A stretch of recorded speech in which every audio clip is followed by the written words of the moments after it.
Before I know it, Josie's up against my art wall by her neck. Keeps screaming at her, "I'm going to kill you." Caleb Workman and my coworker rip him off of Josie. We are trying to push him out the door. He will not leave. I have 10 toddlers in my classroom crying, screaming. I pick up a chair and I just run at it to try to push him out of the door. And he's standing there, his hands behind his back, staring at me. And I don't know, am I going to get shot right now, or is he going to turn around and is he going to walk away? This was a difficult situation for Robert. The demise of his marriage started to take place at the beginning of the year, and it was a downward spiral for him.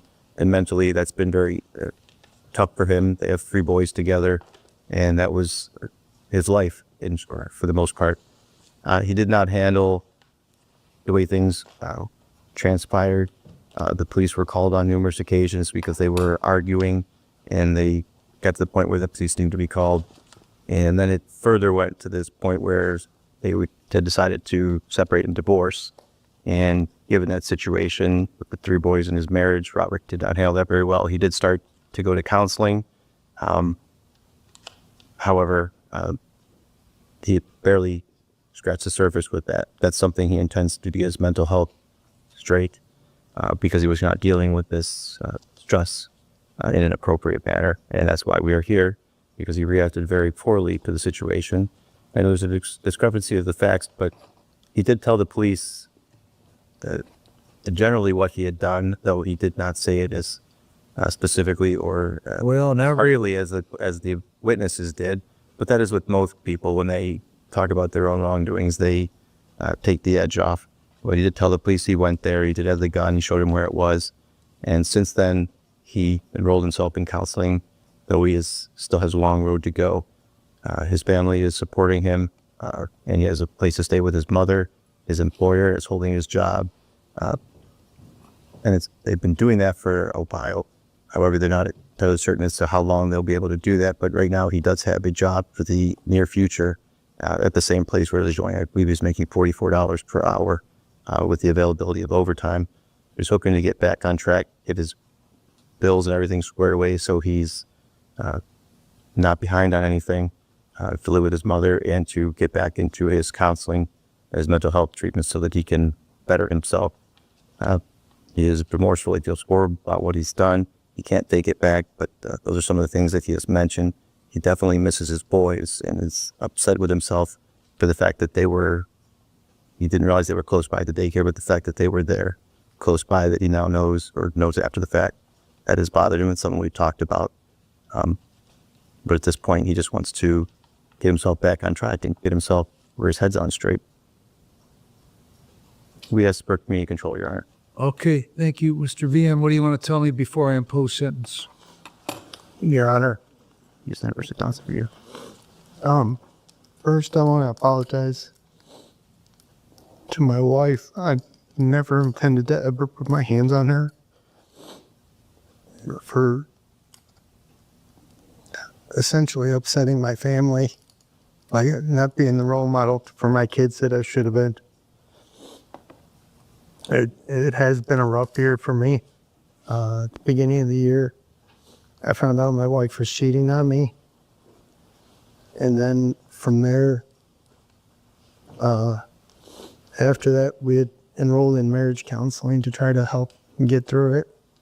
Our marriage counselor had a few issues, so we kind of stopped going to those, but I was trying to do things to spend time with her after the kids went to bed to try to have a good marriage.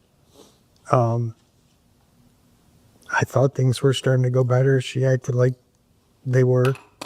She was telling me things like she missed me and she loved me and stuff like that. So I thought we were starting to get on a better page. And then at the end of June, I came home from work and she told me she wanted a divorce. And when she told me she wanted a divorce and I started digging, she's been talking to somebody else the whole time and I didn't know it.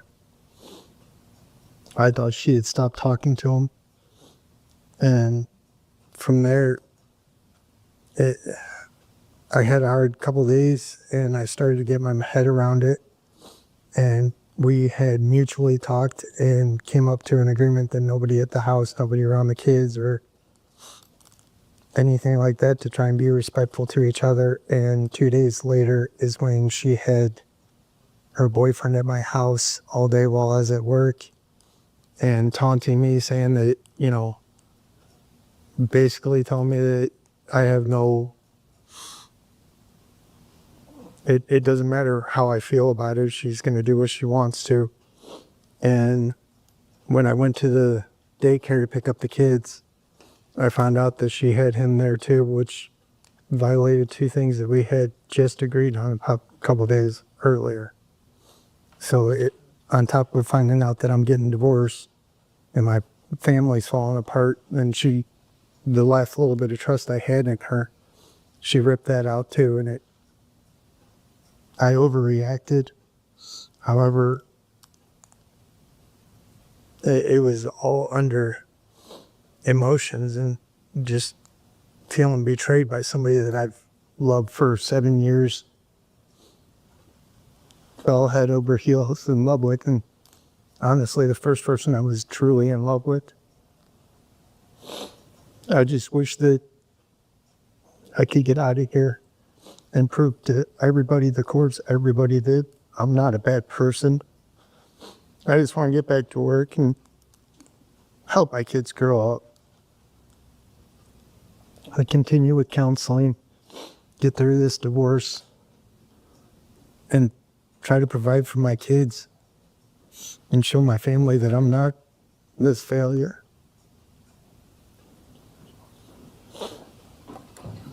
I know I messed up that day. I overreacted.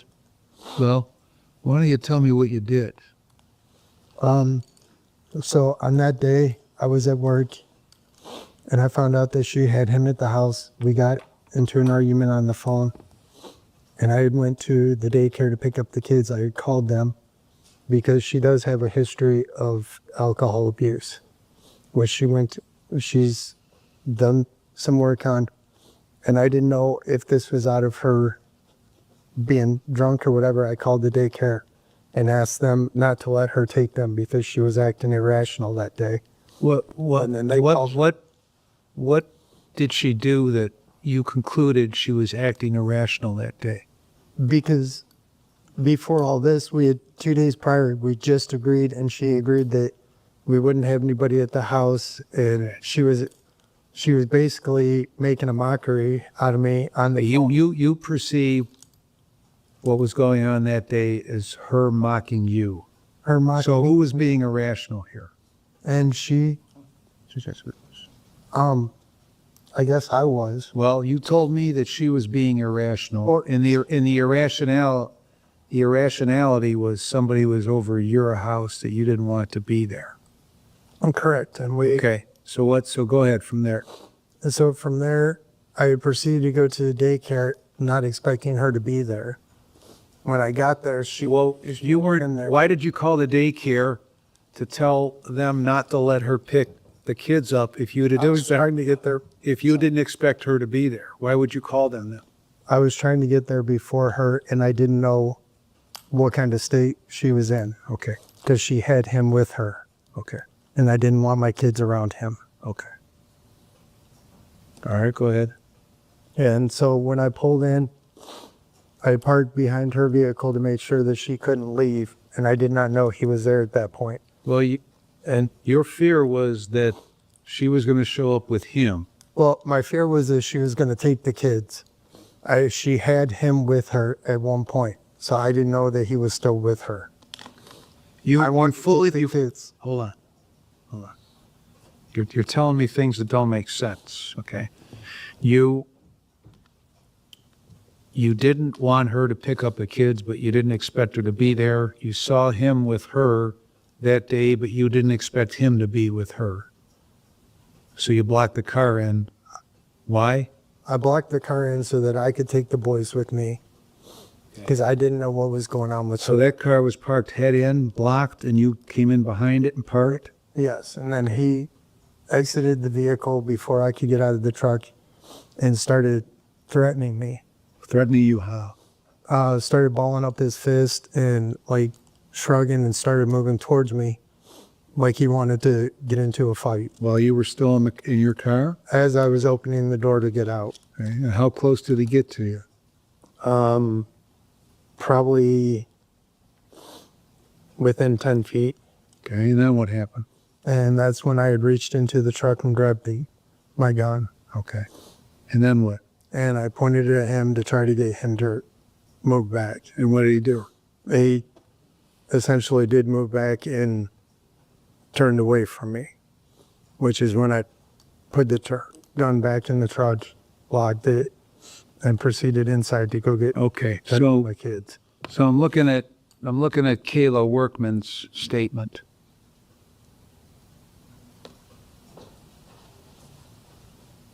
So she observed an argument that you had with Jesse.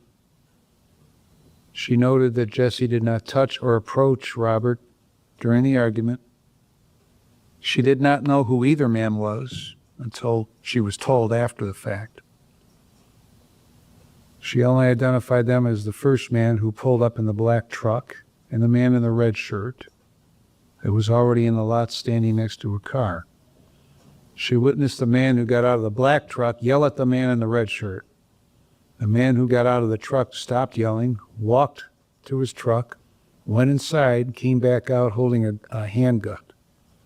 Then he then walked towards the man in the red shirt and pointed the gun at the man in the red shirt, and she heard him say, and this is the quote, "I'm going to fucking kill you." So are you telling me that never happened? I never said that I was going to kill him. I mean, what about the rest of it? And I turned out of my truck. I never advanced towards him.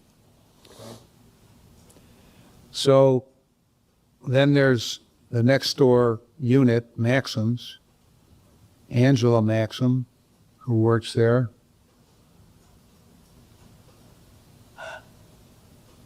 She was walking out the back door of Maxim's to go to her car. She saw a black Ford F-150 pull up into the daycare center lot.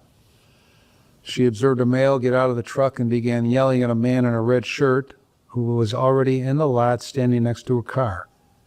She noted that the two never touched one another. During a brief pause in the yelling, she observed the man who got out of the black truck return to his vehicle and moments later come back out pointing a black handgun at a male in the red shirt.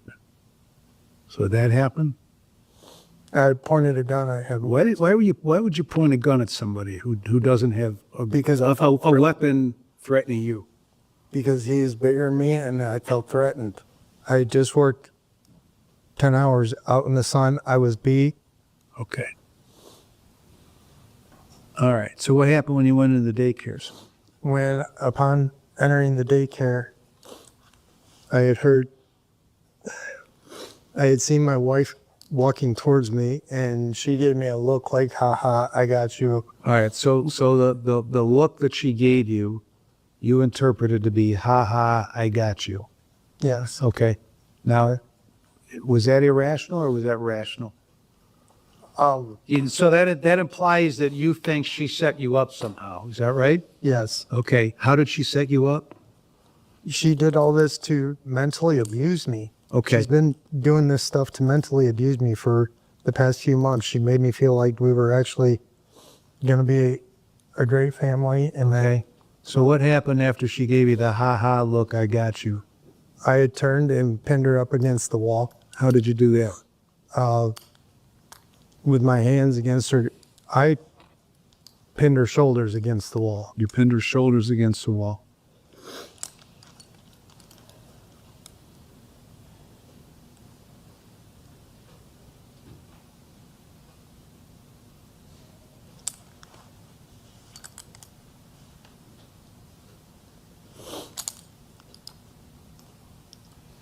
Well, why do people in the daycare say something that isn't even close to that? Why do they say that you came in, grabbed her around the neck, and picked her up off the ground holding her against the wall?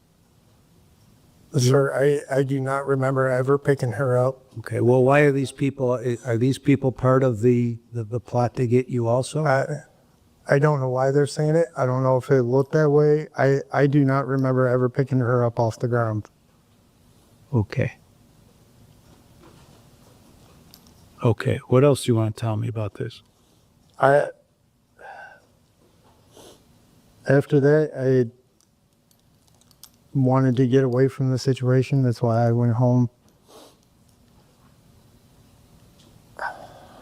I truly am sorry for everything. Where were your kids when all this was going on inside the day? They were inside the daycare. I did not know they were coming down the hallway with behind them. Okay. How many other kids were in the daycare?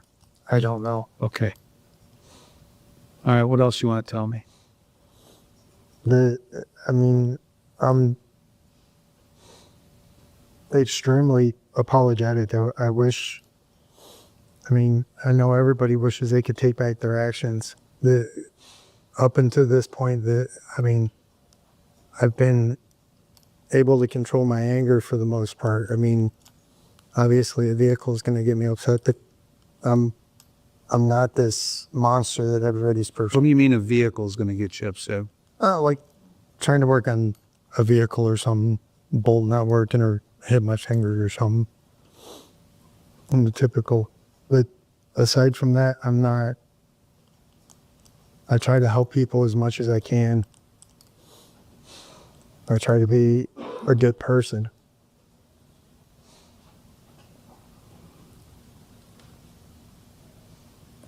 Okay, Your Honor, yeah, his mother would like to address the court. okay.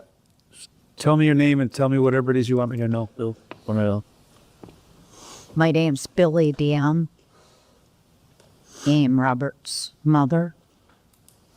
Robert's the fifth of 6 boys. He's never been in trouble before. And I have been asked to come into their marriage because every time they had an argument, Josie would call me to come over to her house to calm things down. And at one point, she called me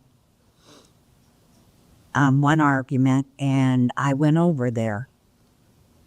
And while I was there, I come in, asked what's going on. Bob wasn't there at the time. I call him Bob. Bob was not there, and she said he left in his truck. Well, he seen me coming down the road, so he turned around, come back.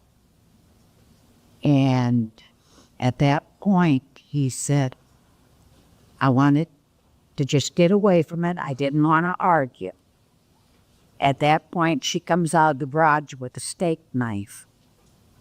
And right in front of me, she stabs his tire all the way through with a flimsy steak knife. And she looked at me and she was like, yeah, but I really did that. He did try to de-escalate things. He tried to walk away, and that wasn't good enough. I know I'm a mother. I do not condone anything that happened that day. Nothing. I am mother. When my boys do wrong, they do wrong. My husband and I brought them out to be honest, caring people. I've got 5 other boys that have not gotten into trouble. Bob made some very poor decisions on that day. He is the son that, when my husband was dying of cancer, my husband would only let him pick him up and move him from room to room. Bob has helped me many, many times. I've watched him with newborn babies of his, take care of them, bathe them, feed them, play with them, take them places. I have not seen him mad. God, it's been so long since I've seen him really mad. even when they were arguing and she would call me, it was always her calling me, I would deliver. And he would not throw her underneath the bus.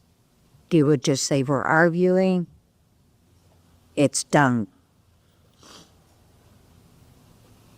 He loves his boys. I mean, he really loves his boys. He has taken care of them since they were newborn. He's been a great father. He has tried to give Josie everything she's wanted. And I don't know what else to say, but that one moment defined his whole life. It was wrong. I'm not going to say it was right, because he was not raised in a family of abuse. My husband never laid a hand on me. And I'm just begging you to let me take him home, because my fiance died in January. So I'm on my own again, and Bob is living with me and helping me. And I'm 72 years old, almost 73. And he is the one that's taking care of me.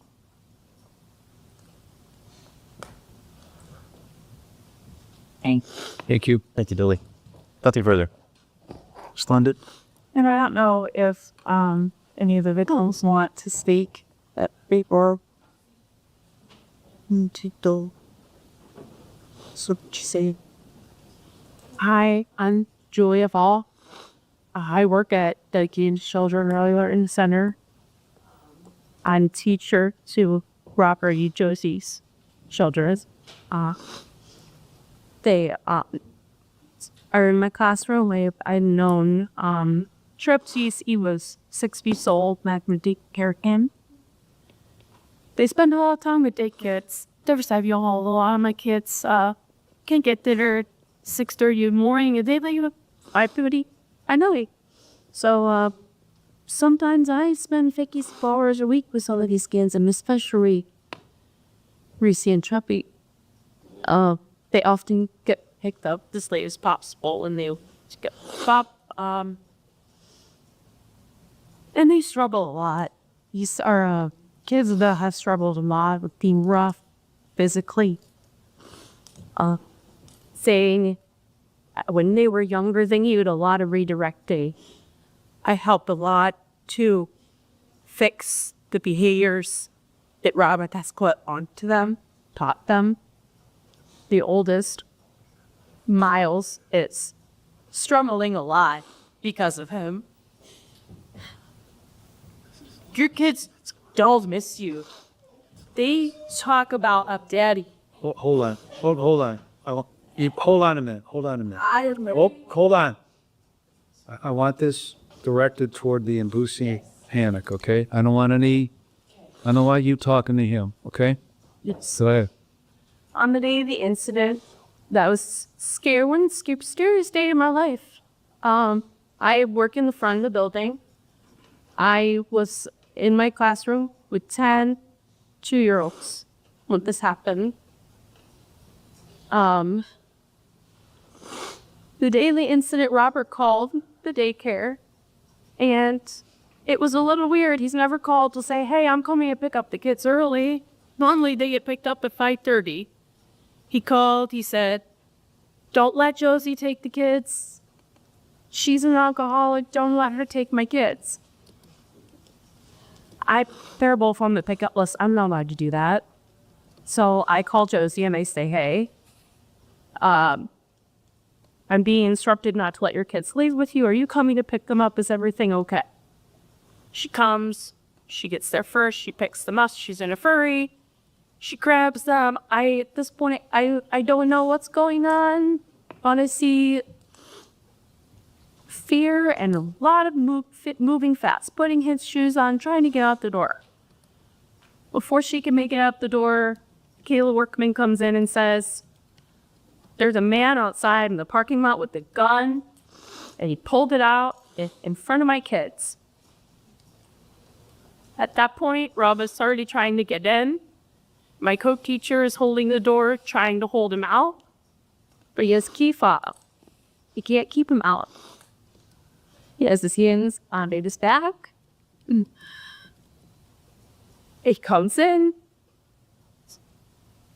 Josie has the kids. She says to me, take my kids, grab them as fast as I can. I'm holding them. They're screaming, Daddy, Daddy. They're so excited to see me, their dad. And before I know it, Josie's up against my art wall by her neck. Keeps screaming at her, I'm going to kill you. Caleb Workman and my coworker rip him off of Josie. We are trying to push him out the door. He will not leave. I have 10 toddlers in my classroom crying, screaming. I pick up a chair and I just run at it to try to push him out of the door. And he's standing there, his hands behind his back, staring at me. And I don't know, am I going to get shot right now, or is he going to turn around and is he going to walk away? I don't know what his plan was that day and why he wanted to be there to get those kids first.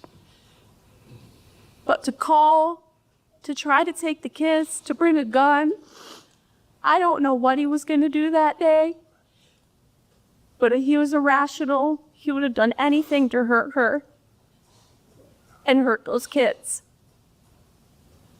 When he was out on bond, I couldn't sleep at night. I drove for her house to make sure she was okay. I couldn't answer the door at work. We go all scared.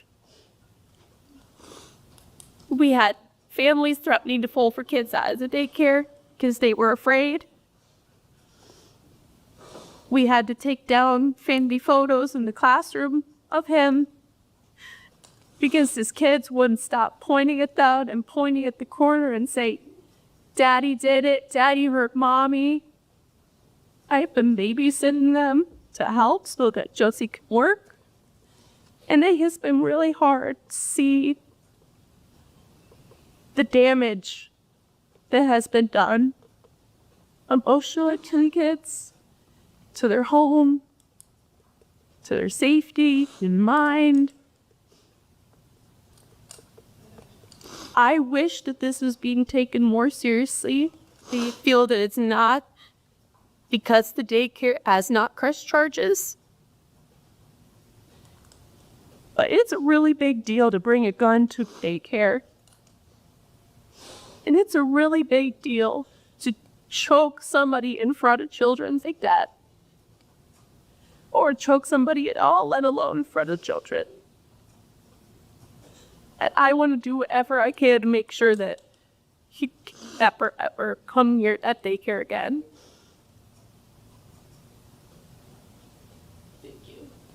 Thank you. Under. Thank you, Rar.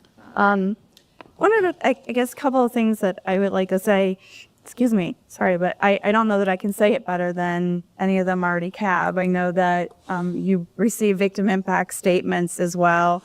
One of the things, I guess, that first that I would indicate is that Josie's been sober for 5 years. So this whole, I think she's using, it was more of a ploy because he was mad because she was seeing somebody else. And I just say, this is not a situation where he makes it sound like as if this was just one-sided and she was cheating on him and she did everything wrong. And that's not how things went. So he knows that, and I'm not going to go into more details, but he knows that that's not accurate. Here, we have a situation where he's enraged because she has a boyfriend. He makes threats. He calls 2 days prior, threatens to kill them that day. He's threatening that he's going to kill both of them. He's going to burn the house down. And one of the things that the defendant knows is that the kids are the most important things in the victim's life. And so his choice to go to the daycare and cause problems and take the kids, that wasn't a matter of he was afraid that she was drinking that day. This is his way of getting back at her, and his way of saying, ha ha, look, I got you. So if it's anyone who's doing that, that would be the defendant in this matter. He was just angry. And the fact that he came in, boxed the car in, and got out with a gun at a daycare is very serious. That in and of itself is very serious. The fact that he then approached Jesse with the gun and pointed the gun at his head, one of the witnesses and Jesse both say that they heard a click. And that was scary enough to them. And then, yes, he went and put the gun back in the car, but the people inside didn't know that. And then when he came in and took Josie and grabbed her by the neck and held her off the ground in front of the kids, you could see what kind of an impression that made on the daycare, but not only just the daycare, but on Josie and on his kids. That's something that I believe makes this much more serious than what we would normally see. When you talk about the fact that he then went home afterwards and did some things with his gun, he knew that the police were called, so he hightailed his butt home to do something so that they wouldn't necessarily think that there was as big of an issue with the guns that he had. In his pre-sentence report regarding the prior offense, he talks about being upset about something that was on her phone. That what he's talking about happened months and months and months prior to that. And he was trying to take her phone, and he says he ended up with a domestic violence charge. Ended up with it's kind of like somebody saying that they caught a charge. No, well, there was an incident that happened, and that's why at that point in time, Josie was trying to be kind about it and have them go to counseling, and that didn't happen. So here, this is a situation where he targeted the kids. He's saying that he's going to burn down the house. He's going to kill Josie. He's going to kill Jesse. What mom wouldn't rush as fast as she possibly could to the daycare to get her kids when those are things that are being said, and knowing that what the history has been? In terms of looking at some of the other things that the defendant said in the pre-sentence report, he says he just recently started seeing a counselor. That wasn't really necessarily of his own accord. That was to avoid having an additional domestic violence charge. He says that he found out that his wife was seeing somebody else. The two of them had an agreement for a period of time to see other people. So this is not like it was a big surprise. Yes, of course he was upset about what was happening, but to snap and do this the way that he did, and the fact that he says that he doesn't remember picking her up off the ground, that kind of rage is something that should send up red flags to the rest of the community, because if you have somebody who's so enraged that he could do something like that, not even necessarily remember that it happened, that's somebody that you need to have away from the general public. As I indicated in chambers, the state is recommending that he serve a term in prison. And the reason for that, even based on the fact that he doesn't necessarily have that great of a history, is that this is a very serious offense, and it affected a significant number of people. And as a result of that, putting him in prison is the most appropriate way to make sure that something like this doesn't happen again. He does have 93 days of credit for time served. So I would ask that you impose a prison term. Thank you.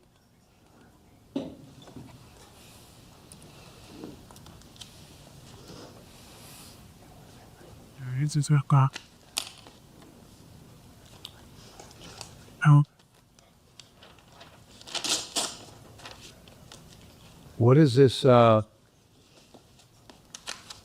charge from Parma Municipal Court back in '01? What's that all about? That was I had an apartment with an ex-girlfriend, and we had agreed to separate. When we did, I moved my belongings out, and she had a period of time to get her belongings out which there was 2 cats that were hers. And when she failed to go get the remainder of her stuff and her cats out, one had died. And so that when the apartment complex cleaned it out, Harma had issued animal cruelty to both of us because the apartment was in both of our names.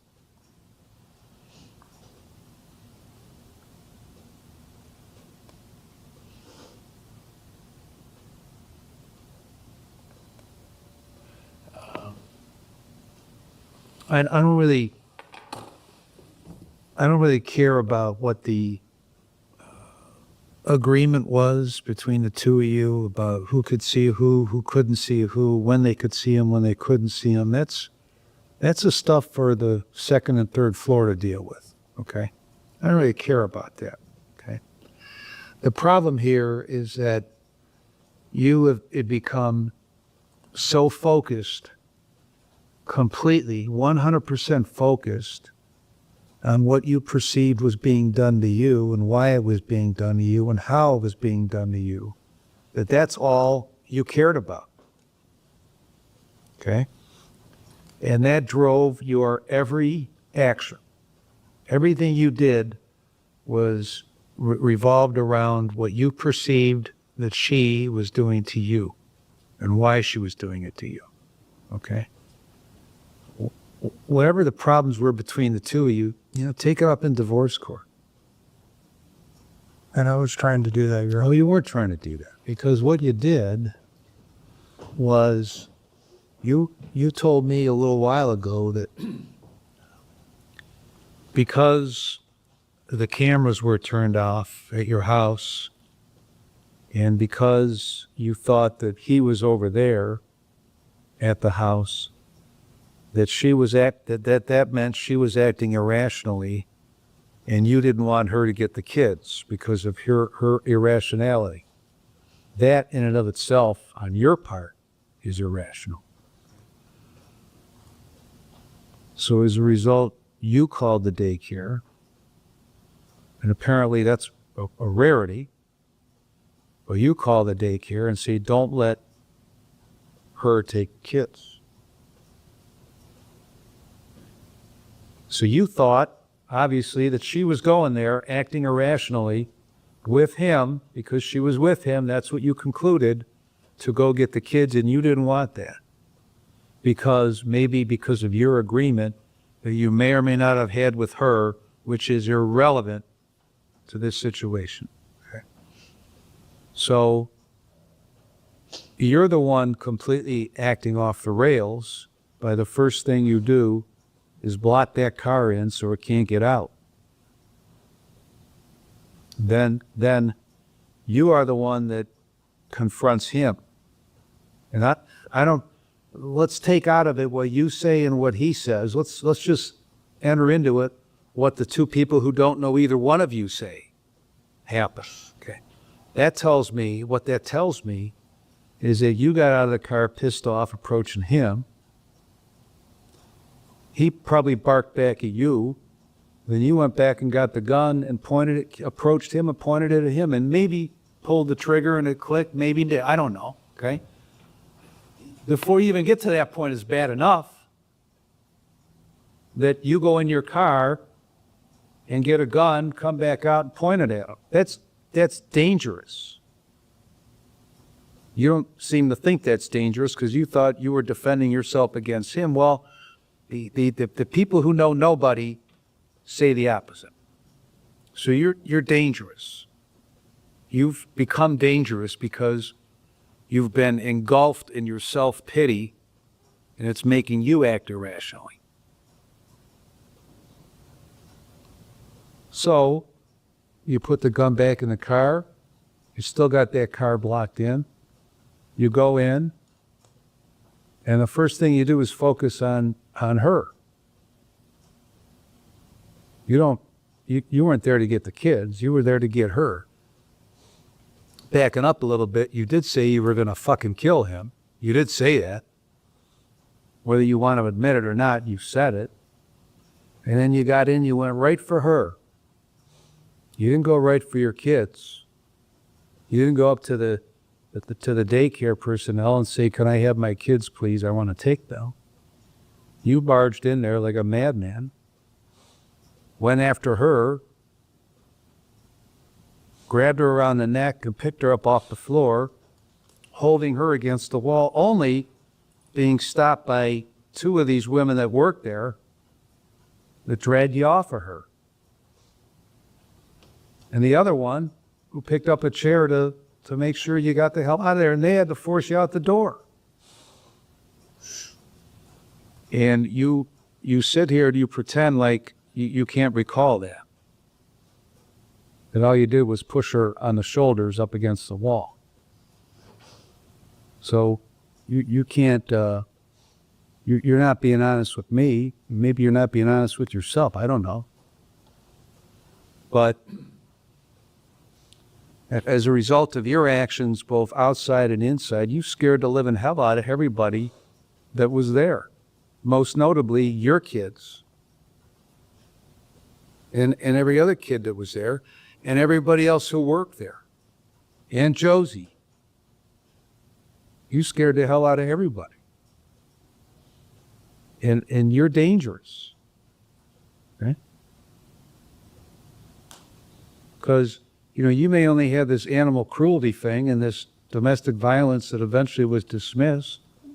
Okay? But you've spent the better part now of many months engulfed in your own mind, in your own self-pity, that the only woman you ever loved, as you say, has decided that she doesn't want to be with you anymore. And that's driving your every move. Every single thing you do has been driven by that. And your refusal to accept that. And that fuels your actions that led to July 10th, which were, if you don't seem to, I don't know that I don't know that you realize or want to admit how dangerous that situation was. But here we are. I've reviewed the pre-sentence report, the evaluation. I reviewed the victim impact statements. I've listened to those that have spoken here today.